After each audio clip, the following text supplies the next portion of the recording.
Well, guys, I said it in my NXT TakeOver Brooklyn 3 review.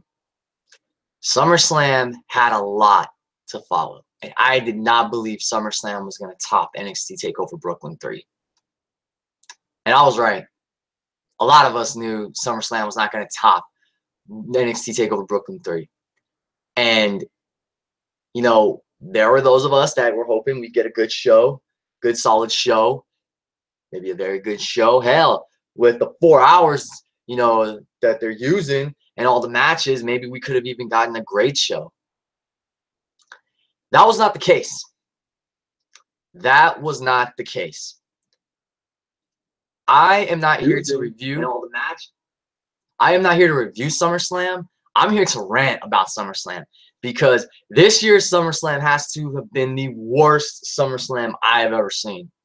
You know, I know 1985 is considered the worst SummerSlam of all time, but I don't know if I can say this is the worst SummerSlam of all time. I got to really think. But this is the worst SummerSlam I've ever seen. And this is the worst SummerSlam I've seen in recent years.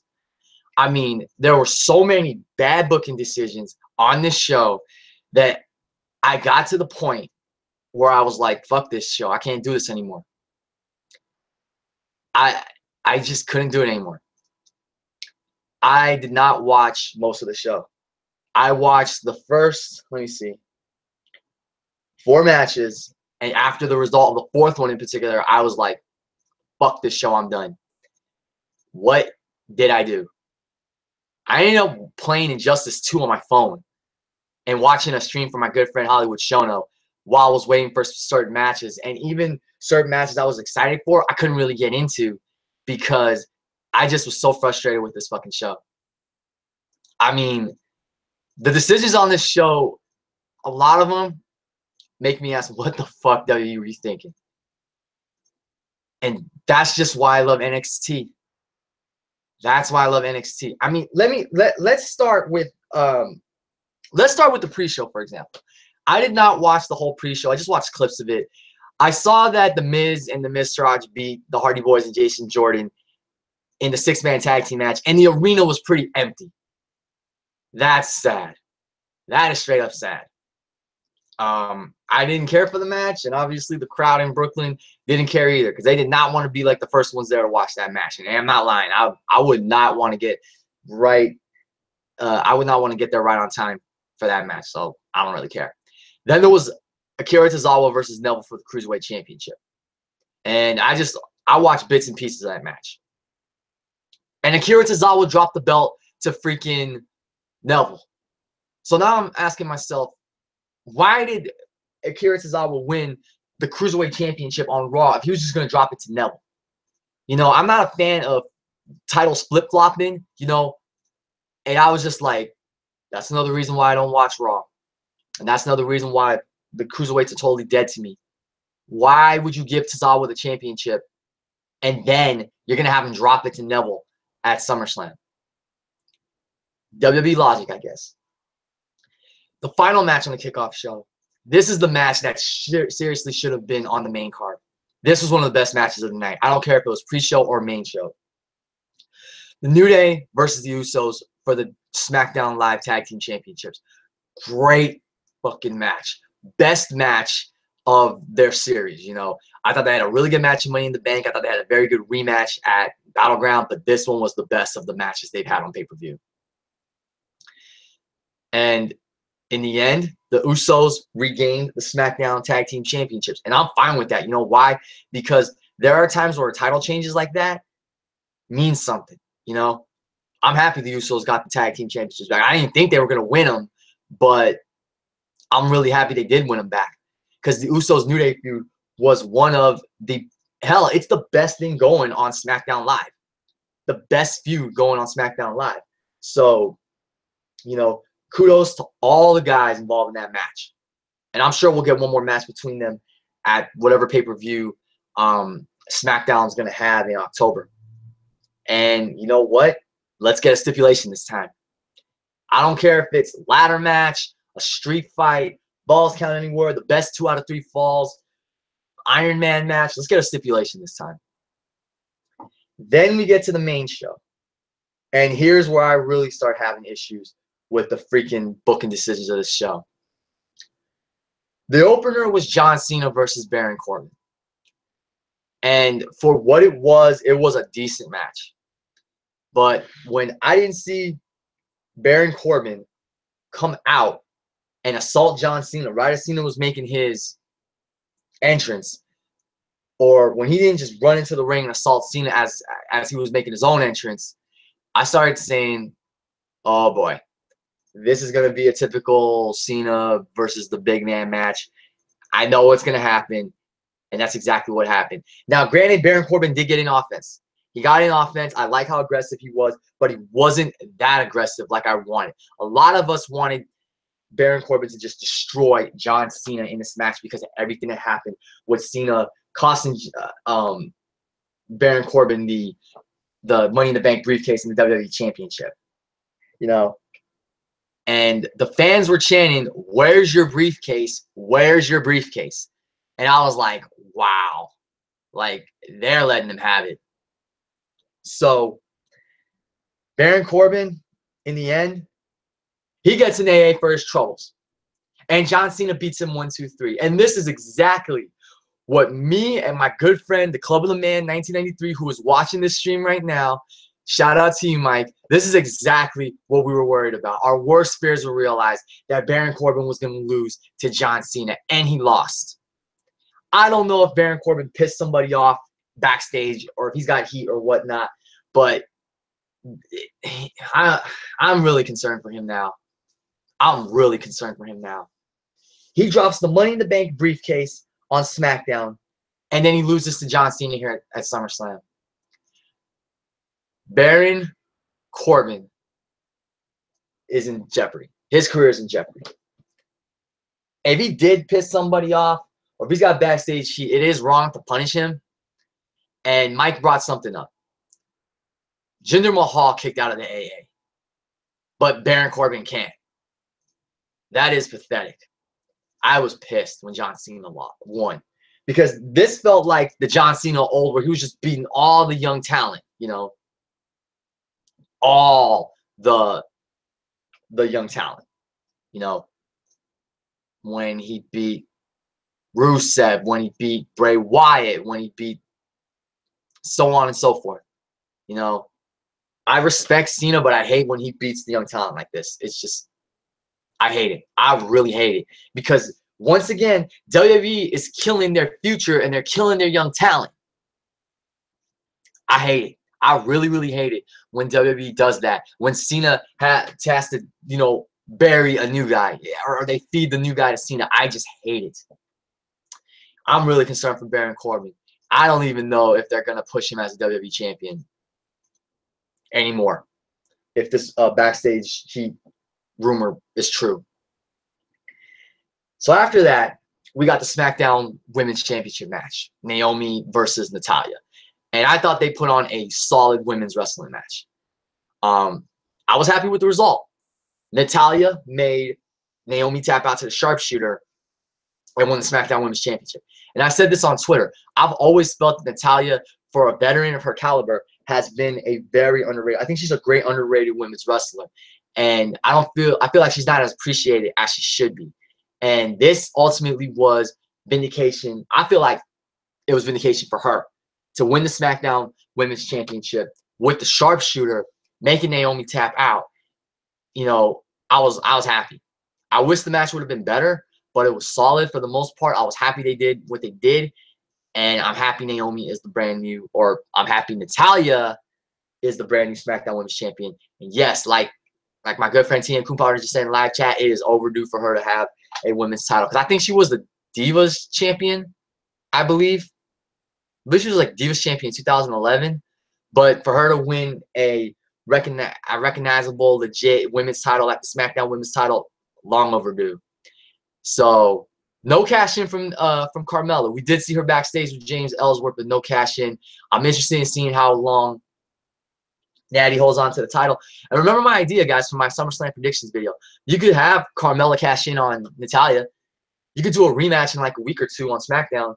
Have Carmella cash in, and have her win, and then you can do Natalya versus Carmella, because Natalya's all about respect, and she could feel completely disrespected by Carmella taking a cheap, cowardly way to winning the SmackDown Women's Championship. There's potential in a feud between those two, so I like to see it. So I am interested in seeing what's going to go down between Natalya and Carmella and where Naomi goes from here. Then, guys, we had this was a horrible fucking match. This is the match that really should have been on a pre-show. We had to suffer through this on the main card, yet the Usos and the New Day had to be on the pre-show. Big Cass versus the Big Show with Enzo Amore suspended above the ring in a shark cage. Oh my God, this match was awful. This was god-awful. And as much as I love Enzo Amore, he was pretty annoying in this match. Just hearing him talk while Cass was getting beat by Big Show, it was annoying. I love Enzo, but it was so annoying. I just couldn't take the fact. I've never been a fan of this whole shark cage gimmick because I feel like it never works. And the fact that Enzo Amore stripped down to his boxers, rubbed oil on himself, and managed to slip out of the cage, yet got his ass kicked by Cass, pointless. Watching him rub oil on himself, I think of Joey Ryan. But shit, Joey Ryan would have done it better than Enzo. So Big Cass won, but I think Enzo and Big Cass need to go back to NXT. I don't like how they're being pushed as single stars, especially Big Cass. I'm not feeling this heel turn. I was feeling it the first 2 weeks, but I'm not feeling it. And see, this is what I'm talking about with the current WWE product. They don't know how to book certain talent, or they book them and they book them horribly, you know? And had Big Show and Cass not had that match on Raw in Pittsburgh, had this been their first time having a singles match without that stupid shark cage gimmick, I probably would have been more invested in the feud, but I didn't care for this feud. I think Enzo and Big Cass need to go back to NXT because I don't see anything working for them on the main roster as single stars. They were so great as tag team. I can't get invested into them as single stars. And then, guys, this is the moment in the show where I was like, I'm fucking done. This is where I was like, I can't do this anymore. Randy Orton versus Rusev. Randy Orton comes out. As he's doing his entrance, Rusev jumps him from behind and starts kicking the crap out of Randy Orton. This is what Baron Corbin should have done to John Cena, but I liked it. I liked this aggression that we got out of Rusev. And Rusev is just, beating up Randy Orton, gets him back into the ring. Rusev wants more. Referee's getting him off of Randy Orton. Referee's checking on Randy Orton. Randy Orton says he can go. Bell rings. Rusev charges at Randy Orton. Misses. Gets an RKO for his troubles. And gets pinned. Randy Orton squashed and pretty much buried Rusev. And I fucking hated it. I was pissed. I hated it. That match. So you gave all that time to Big Show and Cass, and the crowd clearly did not care for that match. And you gave, 3-5 seconds to Randy Orton versus Rusev when the bell actually rang. Horrible booking decision. Horrible. And that's, again, why I'm so frustrated with WWE. That was the point of the show where I was like, fuck this show. I can't watch it anymore. So what I ended up doing, well, I left the show on because there were some matches I wanted to see, but I really didn't care. Everything up to this point took me out of the show. Next was Alexa Bliss versus Sasha Banks for the Raw Women's Championship. Didn't care for that match. Sasha Banks won. I should have been happy because I love Sasha, but because of everything else that happened in the show prior to that, I couldn't care. I really couldn't care. Finn Balor, the Demon Finn Balor versus Bray Wyatt. Good match for what it was, for how long it went. The Demon entrance was great. I think Balor's war paint looks awesome this year. I always love when he does a different element to the Demon war paint. So that was something I cared about. Raw Tag Team Championship match, didn't really care for, but I think it's cool that Dean Ambrose and Seth Rollins are the new Raw Tag Team Champions. And I hope what we get is that they're champions for a while.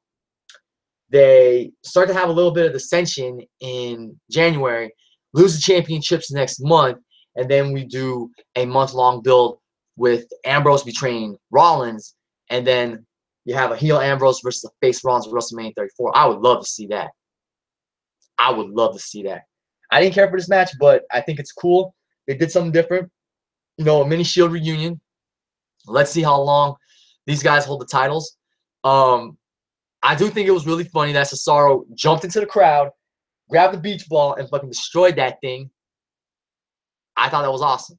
You know, I thought that was awesome. And Seth Rollins was wearing some new ring gear, red and black. I loved it. I got the Wolfpack vibe, NWO Wolfpack vibe off of that, and I also got the Chicago Bulls vibe off that. So that was really cool. Then after that, we had the United States Championship match between Kevin Owens and AJ Styles with Shane McMahon as the guest referee. And I started to watch the first like 2-3 minutes of it, but again, because of everything that happened prior to this match, I couldn't get into the show. And that's your fault, WWE. You know, had you not made all those stupid-ass booking decisions, I would have been more invested in the show, but I wasn't. I saw some highlights, and there was some nice action in the match, but I just couldn't care. AJ Styles retains the United States Championship, and we're most likely going to get a Kevin Owens, Shane McMahon feud. Mike asked me, wait, Robbie, did you see HBK as Colonel Sanders? Yes, I did see him as Colonel Sanders. They must have paid him a lot of money to come out just like an old man. Yep, just when you thought we were done with the KFC commercials, out came Colonel HBK. Yep, Colonel Sanders. Oh, God. I mean, look. Dolph Ziggler is Colonel Sanders. Enzo Amore and Big Cass promoting the crispy, tangy, honey mustard barbecue flavor.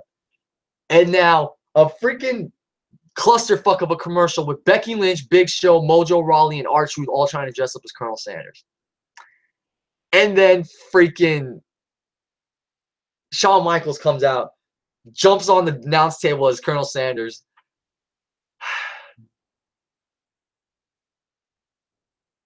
What are we doing, WWE? What are we doing? What are we doing?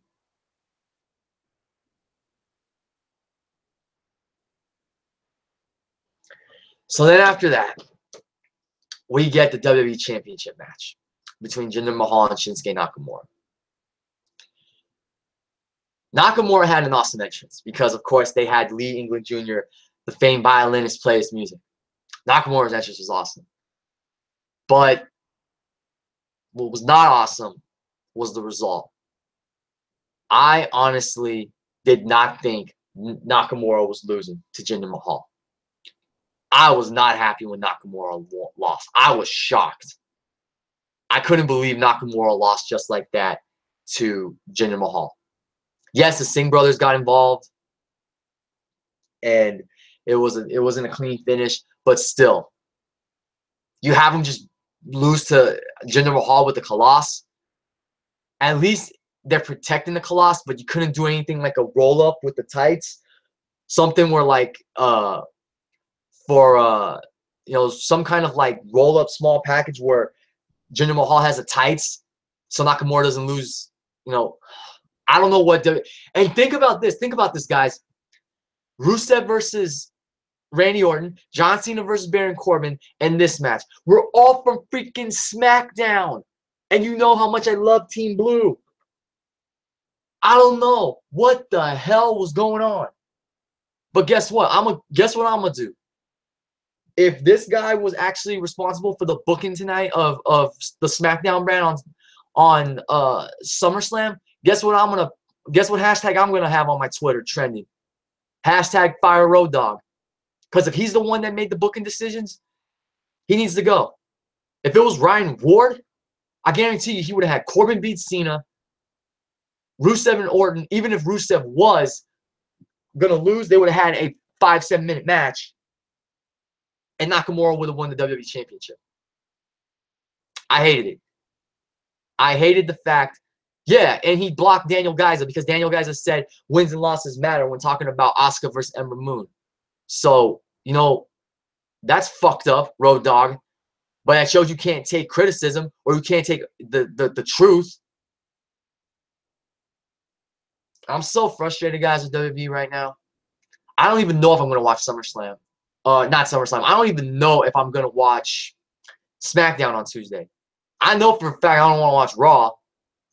So I don't know if I'm watching SmackDown come Tuesday.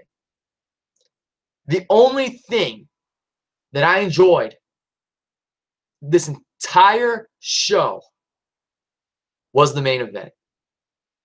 The main event was fucking awesome.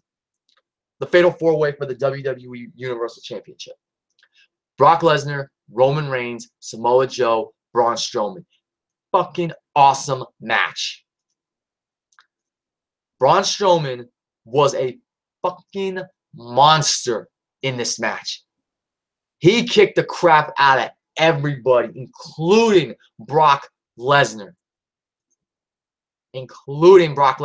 He running power slammed Brock Lesnar through 2 announce tables on the outside, through the wheeled chair at both Roman Reigns and Samoa Joe. Braun Strowman was a freaking monster in this match, and I even tweeted Brock Lesnar for the Hall of Fame. Not Brock Lesnar for the Hall of Fame, Braun Strowman for the Hall of Fame, excuse me. Shout out to Ultra Shadow 97, TN Couponer, the Club of the Man 1993. Thank you everybody for watching this live stream. Thank you for your comments. I'm gonna go through them in a little bit, but yeah, man, fucking match was awesome. Bodies all over the place, chaos, frenetic action. It was one of the best SummerSlam main events I've seen in recent years. Definitely one of the best SummerSlam main events. I loved it. Everybody looked strong in the match.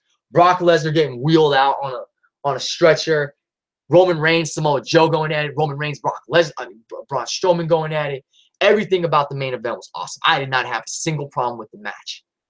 Brock Lesnar did retain, and you know what? I did want Samoa Joe to win, but I have no problem with that because I love to see Brock Lesnar and Braun Strowman. I love when those guys went one-on-one early on in the match. But an awesome main event like that can't save this shit show. This is undoubtedly one of the worst SummerSlams I've ever seen. And I might even say this is the worst pay-per-view of the year. I know Battleground was bad, but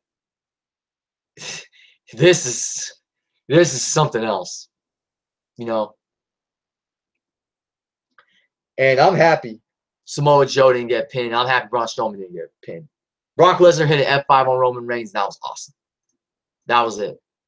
And I heard the rumors that The Undertaker was in New York City. I'm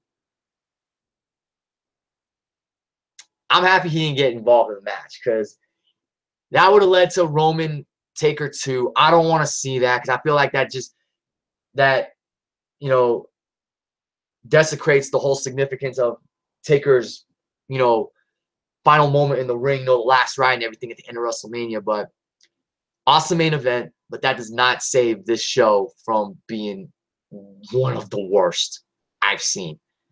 This is the worst SummerSlam I've seen. I still have yet to decide if this is the worst SummerSlam of all time. But yeah, I was so done, guys. And like I said, I don't even know if I'm gonna watch SummerSlam. I mean SmackDown, excuse me. I don't even know if SmackDown's worth watching this week. I'm so frustrated with WWE right now. I can't believe all these stupid booking decisions they made. You know, SummerSlam does not need to be 4 hours. Royal Rumble does not need to be 4 hours. Survivor Series does not need to be 4 hours. WrestleMania, fine. 4.5 hours, that's it. But all these other shows don't need to be so long. I'm just frustrated, guys. I was frustrated the whole time I was watching SummerSlam, except for the main event, because the main event was awesome. NXT TakeOver Brooklyn. Oh my God. How did I go from watching NXT TakeOver Brooklyn 3, which was an awesome show, to watching SummerSlam, which was a shit show and one of the worst pay-per-views I've ever seen? I mean, I said this in my NXT TakeOver Brooklyn review. I'm going to get my Horseman brothers together so we can discuss this. I seriously think Triple H needs to take NXT. He needs to leave the company. He needs to leave WWE. He needs to invest in NXT. He needs to make NXT its own brand, its own entity, its own identity. And he needs to put the WWE either out of business, or he needs to give them enough competition to where they will make the product a lot better. I feel so bad for the NXT talent that did not get used properly on the show. Enzo in a freaking shark cage. Cass didn't look good in the match either. Rusev getting buried. Baron Corbin losing to John Cena. Sasha Banks and Alexa Bliss had a decent women's title match.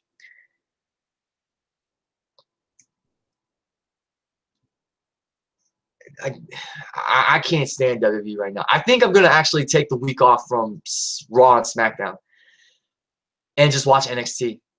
Because you know what made NXT Brooklyn NXT, I'm sorry I can't talk, guys. I'm in rant mode right now. But do you know what made NXT TakeOver Brooklyn 3 so special for me? Because of everything that happened on the show. It makes me want to watch NXT. I'm excited for what's in store for the future. Adam Cole and Red Dragon, their takeover. What are their intentions? You know, Ember Moon, how will she rebound from losing to Asuka in a heartbreaking fashion? Asuka, what's next for her? Andrade Cien Almas and Zelina Vega, what are they, what's next for them? Aleister Black, what's next on his radar? Hideo Itami, is he coming up to the main roster, or is he going to continue to demand respect? Bobby Roode, how will he try and get his NXT championship back? And his issues with Roderick Strong. See, everything they did on NXT TakeOver Brooklyn 3 made me want to watch NXT more because it keeps you invested in the storylines. I can't wait to see what happens Wednesday. Well, Wednesday's going to be, the show they filmed before the TakeOver specials. So you'll get matches, you'll get highlights from the show. But starting next week, I can't wait to see what happens with the TV tapings. I can't wait to see what happens with Adam Cole, Red Dragon, AOP, Sanity, because NXT always gives a good show TV-wise, for the TV tapings. They make you invested in the product. WWE doesn't do that for me. SmackDown does, but even SmackDown failed tonight. If the SmackDown matches were a lot better with better booking decisions, I'd probably give this show a C, maybe a C-, but I can't. It's like I'm so frustrated right now because I love SmackDown. I've said this multiple times. I'm a proud WWE fan, but I'm starting to sound like a goddamn broken record, saying the same shit over and over again. I'm fed up, So I think I'm going to just not watch any WWE this week and just watch NXT. And Lucha Underground I'll catch up on because I have to work while it's airing, so I'll have to catch up on that over the weekend. But I'm done, guys. I'm so fed up, I'm going to, you know what? I'm probably on the strength of the main event and the fact that Natalya won the SmackDown Women's Championship, and that the Usos, even though it was on the pre-show, the Usos and the New Day had a hell of a match, which prior to the main event was the match of the night.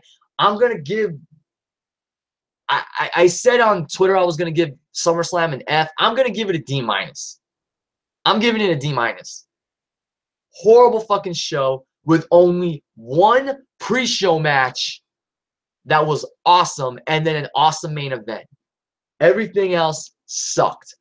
Natalya and Naomi was solid. I hated the result of Corbin and Cena. Do not get me started on what happened to Rusev. Balor and Wyatt was good, but it's not enough to save the show. So let me take a look at the comments you guys have left. I appreciate all the comments that I got from Mike. The main event saved me from considering it the worst, but it's still one of them. Yep, I agree. One of the worst SummerSlams ever. Sting fan Blake says, main event, that's it for it. Other than that, I'd rather watch some drunk midgets doing backyard wrestling. Shit, I'd rather watch that too. Mike says, the only two matches I actually enjoyed and weren't decent were AJ versus KO and the Raw tag title match. Yeah, the Raw tag title match, you know what? Even though I didn't care, it was a good match for what it was, so I'll give him that. Sting fan Blake, decent at best. That's it. LOL. He also said, I keep hearing rumors that Undertaker was going to come back tonight. Yeah, everybody heard the rumors because they saw him on the plane. Let's see. Yeah, I talked about Jinder kicking out of the AA. Stink Fan Blake, got to promote that John Cena 2K18 edition. LOL, pre-ordered now and get an inflatable golden shovel. Oh, yeah, definitely. Definitely get the shovels out. TN Couponer says, hashtag Super Cena killed the Nexus. And then we talks about Natalia. Yes, New Day and Uso should have been on the fucking main card, not on the pre-show. Hashtag RIP Rusev's career. Mike says WWE has been rumoring putting Enzo and Cass back together, but in my honest opinion, the damage is done. It'll make WWE look even more stupid. Yup, definitely. Then again, at this point, they have nothing to lose. TN Couponer says Rusev would have been a dominant heel world champion. Yes, I totally agree. He also asked, can you see the Demon and Bray Wyatt teaming up maybe like a year? You know what? I don't think they're going to team up. Because here's what I think is going to happen. And call me crazy, but I said this in my predictions video, and I think this is going to happen. I think WWE will actually do this. So since Bray Wyatt lost to the Demon Finn Balor, I think Bray's going to try and get Balor to fight him on his terms. And his terms would involve him. His terms would involve one notorious match. Because when it happened earlier this year, I thought it was going to be a good match. It had this epic feel to it, and it was just a dud. I bet you at No Mercy, we're going to get the Demon Finn Balor versus Bray Wyatt in House of Horrors. That's what I think is going to happen. It's going to be Balor and Wyatt in House of Horrors. I so freaking think that's going to happen. I don't want to see it. I don't want to see Balor in a gimmick match like that. I feel like if he's the Demon in that gimmick match, it's going to hurt his character. It's going to hurt the Demon big time. So I really hope they don't do that. They want to do like a Boiler Room Brawl or something, I'm down for that. But I don't want to see Balor in House of Horrors. I really don't want to see him in House of Horrors. Because the last House of Horrors match was a fucking dud. Let's see. What else did they say?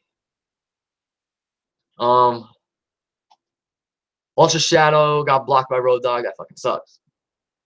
Road Dogg blocked Dan. That's ridiculous.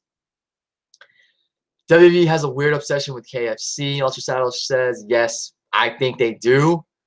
God, I lost my... Where did I... There you go. Okay. I'm kind of reading these not in order when I'm making sure I didn't miss any. TN Couponer says I should make a video on how I would book SummerSlam. You know what? I might just do that later this week. I would like to do that. I actually was going to do a SummerSlam fantasy booking video. I had a great fantasy card in mind, but I might do that fantasy booking video as well, like how I would have booked certain things on the show. Let's see.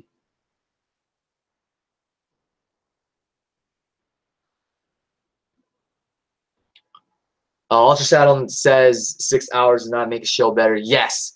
Like Daniel Geyser says, less means more. And, you know, the fact that NXT TakeOver back Brooklyn 3 was only 2.5 hours and 5 matches, it made a huge difference. Mike says, as long as they're getting the money they want, they're not going to care. Yes, and that's a fucking shame that money's making WWE like this. Ultra Shadow also says that he would love to see NXT be a separate company. I would too, straight up. Josh says the curse of the call from NXT to WWE continues. Yup. Thumbs up the live stream, everybody. Thank you for that, Josh. Mike's giving the show a C-. Mike says Rusev, there's rumor that Rusev asked for his release. Well, you know what? If that's the truth, good for him. Because he doesn't need to be treated like shit on the main roster. He can wrestle for the Indies or maybe go to NXT, and they'll treat him a lot better than they're treating him here. So, definitely good for Rusev for asking for his release. Well, if anybody else has any comments or questions, go ahead and leave them in the live chat before I end this live stream. I'll give you guys about a minute or two in case you have any other questions or comments, whatever. But as far as I'm concerned, yeah, I think I'm just gonna skip SmackDown. I'll check out highlights on YouTube for both shows, but I don't think I'm gonna watch any WWE main roster programming this week. I think I need to just take a break because I'm fed up. I'm frustrated. I hate a lot of the booking decisions on this show, and I'm really concerned for a lot of the talent, you know. And the big thing with me wanting not to watch WWE anymore, and I've said this before, and again, I'm going to sound like a goddamn broken record, but there's so many great talent on both brands that I love to watch. It's just going to suck that, you know, I hate that they're with the sports entertainment juggernaut that is just producing a very mediocre, lackluster product, you know. TN Couponer says Rusev versus Ibushi, New Japan Pro Wrestling. Oh, hell yeah, man. I'd love to see those two go at it. Be a hell of a match. And then he also says Cesaro versus Okada or Omega. Okada, for sure. Hell, both guys. I'd love to see Cesaro fight both guys. And you know what? Have Cesaro take a beach ball to New Japan Pro Wrestling and just rip that shit up. That'd be funny.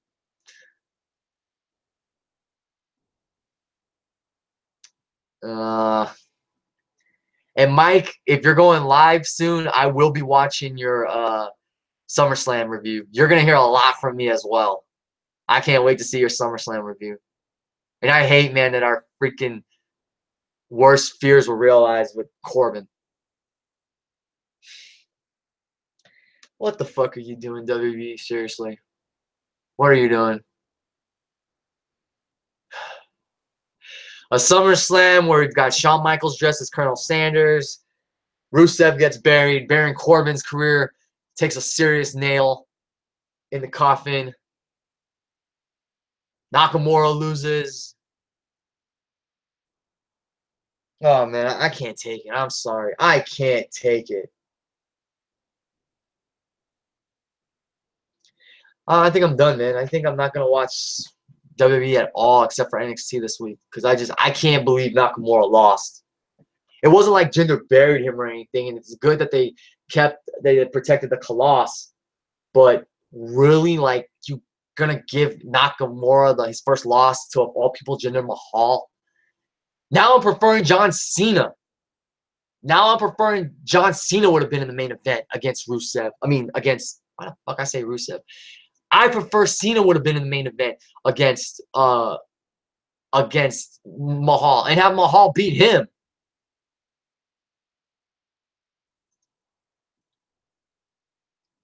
TN Couponer says, let me know when I do the fantasy booking video. Yeah, definitely, man. If you want to be my guest, I'll definitely let you know. And you can definitely be on my video. Because I'll do two fantasy bookings in one. I'll give you the card I would have booked, and I'll give you how I would have booked the card we got tonight.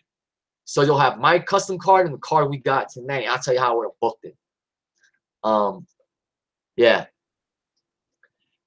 You know what, guys? Keep the comments going. I love it. I love when I'm getting live chat. So keep it going. We'll go.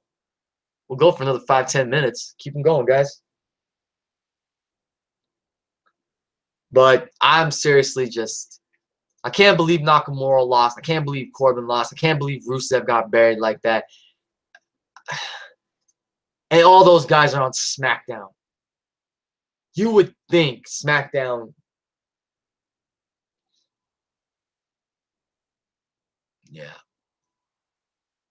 On a positive note, I'm happy Natalya won the SmackDown Women's Championship. I can't, some of you guys might not know this, but Natalya actually follows me on Twitter.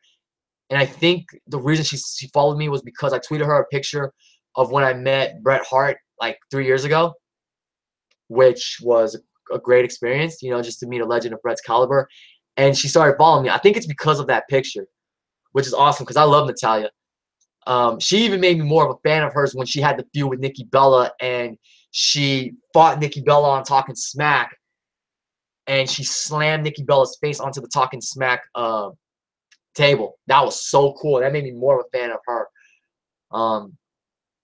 Hashtag Fire Road Dog. Yes. I'm actually going to put that in the title after I, edit the video and everything. I'm going to put hashtag Fire Road Dog. I'm sorry. Road Dog, you were awesome in the Attitude Era, but if you're booking this show, if you made all these booking decisions tonight, you suck, man. You suck. Straight up.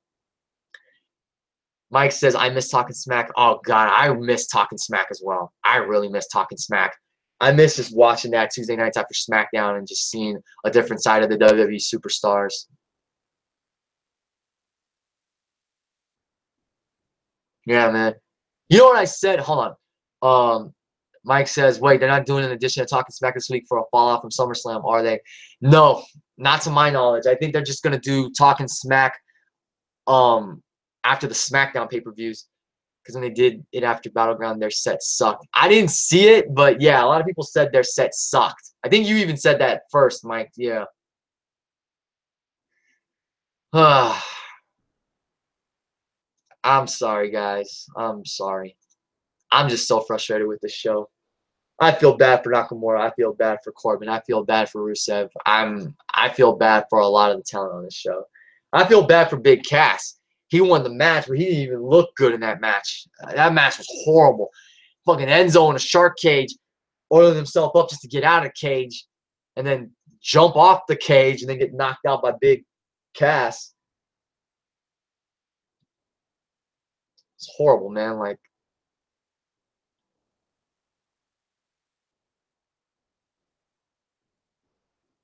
and he also, I apologize for some of the awkward silence.